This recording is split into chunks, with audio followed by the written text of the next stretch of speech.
Hi there, welcome to the Obachanchatter. And I am here this afternoon to do a review, LB's movie review for the movie The Front Room 2024. It is, it was released September the 9th, 2024. It's approximately 95 minutes long. It's the first debut film of two brothers, Max and Sam Eggers. And I don't know why I looked it up. I want to know if they were related to Mega Eggers, but I forgot Mega Eggers didn't have any siblings before he passed. Well, his mother could have had kids after. Anyway, I was surprised that this movie did not do good. It only did $2.9 million in the box office, but it's still early. It just came out September the 6th, so like 3.5 weeks maybe. So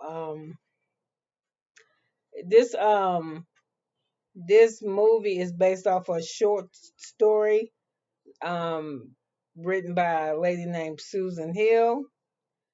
And I will say I was thoroughly impressed with Brandy's performance. Yeah, she did good in this. She really did really well.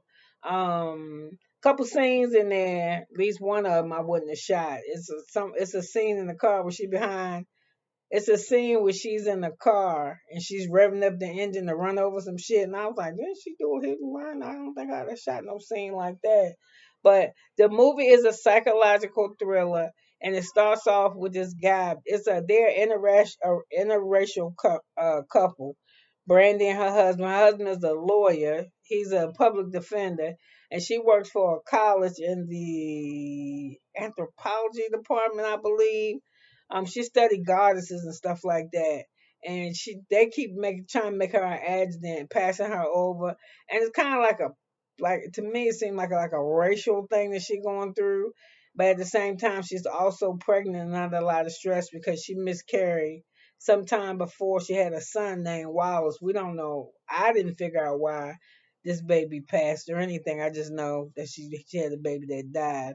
So anyway, she really loves teaching her profession, and they purchased a home, but the house is real old with old rickety ass furniture in it. It's like they went to a estate sale and they bought the house and all the shit that came with it. So but that they a new couple and they building their life together. So anyway, they're not treating her right at the job, and they keep hiring people and avoiding her. So before they can fire her ass, she just go ahead on and quit because they keep cutting her classes, all types of little shit. And like I said, she has anxiety and stress, and the anxiety and the stress causes Brandy to sleepwalk. In the movie, her name is Belinda. So anyway, they at home one day, and she trying to talk to him about how work going and shit. And the husband tells her, I can't think of what her husband's name is, Norman. Her husband's name is Norman. And he talking to her and the phone ring, and he see a number, but he don't recognize it. But he excuses himself in front of her. He says, "Excuse me," and he answered the phone. And the voice is recognizable, and he just seems shocked as a motherfucker. So he wound up leaving the room, and they wound up talking. He said that was my mother, and she was like, "What?" He said, "Yeah, my father died from cancer." And she said, "Well, we need to go see him." And he was like, "Fuck that." And she was like, "Why don't you go see your family?" So the whole time they had been courting each other. That's why I tell my grandkids, and I should have told my children too, before you get seriously involved with somebody, like falling in love with them to the point of no return, you better visit them motherfuckers people, see what they built on, where he come from, because whatever he was stewed in, he gonna come over there and stew in your shit with the same shit if you can't find a way to put a cap on it. So, or you can find out if you really evenly yoked or not, if the way y'all was brought up was similar and shit like that. This shit was crazy. So she was like, "What's the problem with you and the stepmother and shit?" And he was like, "Man, this bitch crazy, man. Before I could eat my dinner, every night I had to sing, 'Yes, Jesus loves me,' all types of shit." And she was just on one real hard, and this bitch, I don't like that hoe. I just ain't like her, and I see why he ain't like her. So anyway, the lady started telling him that she changed and shit, right? And he was like, I ain't gonna go see her. So the next phone call is he dead. So they gotta go meet he gonna go meet her.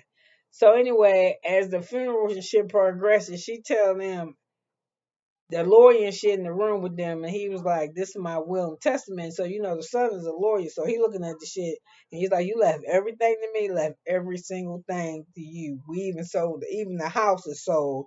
And he's like, "The house is sold. Where you gonna live?" She said, "See, that's the thing. I need somebody to take care of me in my old age." And she looked real old, like she ain't fucking fitting to make it, but that bitch is feisty, and she wastes no time getting in that house.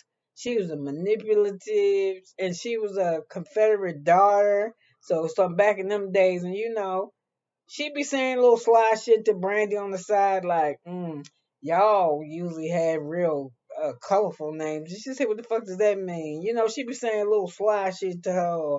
Like when they told her where her room was, which was true, they put her room upstairs. That bitch couldn't walk, but she could walk. She would be pretending that she couldn't. She be acting like Brandy was in there kicking her ass and shit in there, saying all kinds of prayers and shit over her house, interrupting dinner. And then this was the worst thing at all. She had incontinence real bad. You can't incarnate incontinence. It was just nasty. She was shit wherever she felt like it. She is shit. She had shit all on the door handles, on the floor. She is back up when you say something to her fucked up and shit run down her leg. She is shit everywhere. Don't want to be. She can't put her in no shower now. I ain't never took no shower. She like baths. She shit everywhere. She'd be laughing because you got, and then she holler your name. Ain't no motherfucking way. So anyway, she was in there trying to take over Brandy's house. She was doing all types of shit to her, and then Brandy started catching on that shit, and then the son started getting manipulated back into that shit. When he was growing up with her, the shit she used to do. Because one day she couldn't tell if she was dreaming or not. She woke up and I don't think he was in the bed. And she thought she heard him, and she went in the room with a mother, where his mother was, right, and the mother was sitting up like she was rocking in a chair, and it was something in her lap, but it was big. She pulled back the covers. It was the fucking husband breastfeeding on that old lady titties. Anyway, I'm sorry. I know that probably fucked y'all up too. It fucked me up. So it was a lot of shit like that. Like she had went in the hospital. That lady be praying and shit, and shit start having like they had a name for the baby, and she was like, "You can't have that name for the baby. I'm gonna pray the Holy Spirit give her a name." And she asked her what her father's name was, and she said Walter.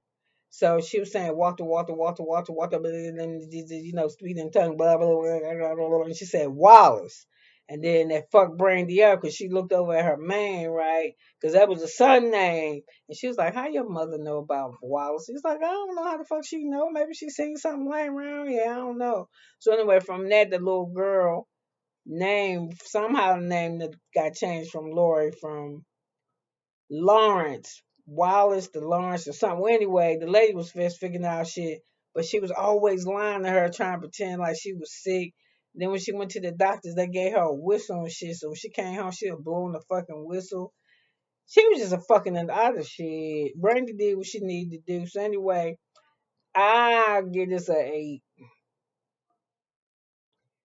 I think for Brandy to be African American, I think I'd have turned up she turned up good, but not as good as we turned up. You know what I'm saying? The shit she was doing. But I like when Brandy was saying that shit. Motherfucker, I'm pregnant. I'm not fitting that. We gotta do this shit together. She was, oh my God. And it was so funny. The lady shit so bad the first time the son was home, and they was coming. Brandy gave Norman a towel to pick up Solange and to put in the tub.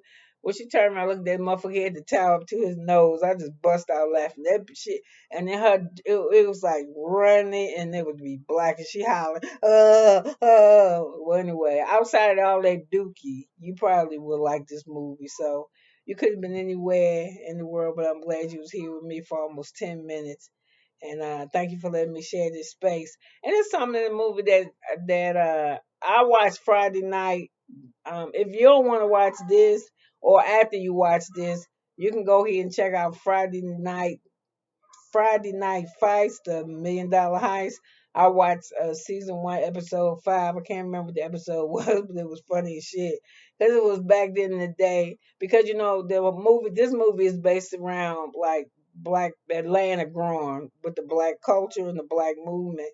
And they be saying such fucked up shit, calling each other such crazy ass names and shit. It's just hilarious. So that also, the episode was good. I'm not gonna do a separate recap for that because I don't really be recapping nothing, but I will be watching the what is that? The Hernandez brothers. Soon as I pay my damn Netflix subscription. I don't know how I keep missing it, but I gotta go take care of that. So like I said, you could have been anywhere, but you was here with me. And what I wanted to hear was this. For anybody out there going through something, remember this.